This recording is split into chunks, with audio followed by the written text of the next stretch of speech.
The soft real estate market has not put a damper on mortgage fraud. In fact, authorities are seeing a sharp increase.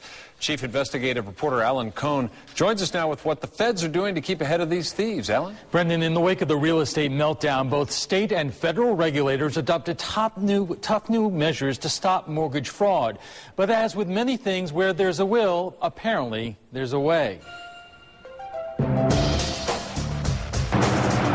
Just last week, a Clearwater Beach man was found guilty in Tampa federal court of charges connected to mortgage fraud. Christopher Allen Stapleton, along with a mortgage broker and an attorney who both pleaded guilty earlier, were charged with splitting up huge profits from a real estate deal. Tampa real estate attorney Christopher Fernandez worked on the case with federal prosecutors. Or the lender was granting the loan based on a marked up sales price. Buyer was getting a large amount of money, hundreds of thousands of dollars at closing, and then walking away from the loan.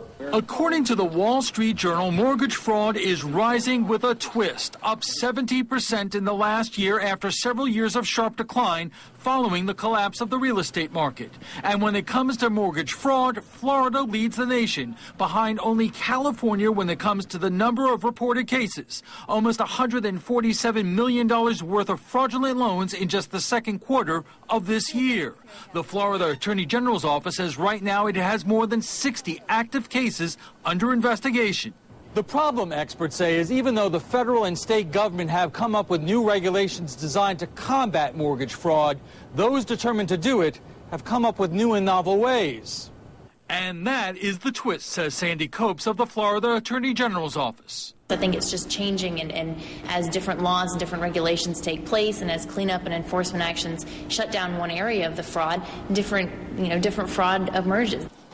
The government has made it tougher for people to inflate their incomes to qualify for loans. But criminals, Christopher Fernandez says, are always more creative than legislators. I still think the idea of trying to sell the property for inflated price and hide that inflated price from others, I still think that's occurring regularly.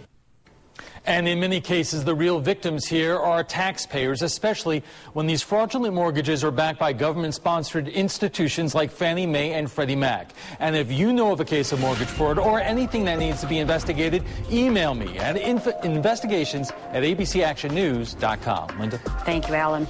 In our Democracy 2010 coverage tonight, the race is set.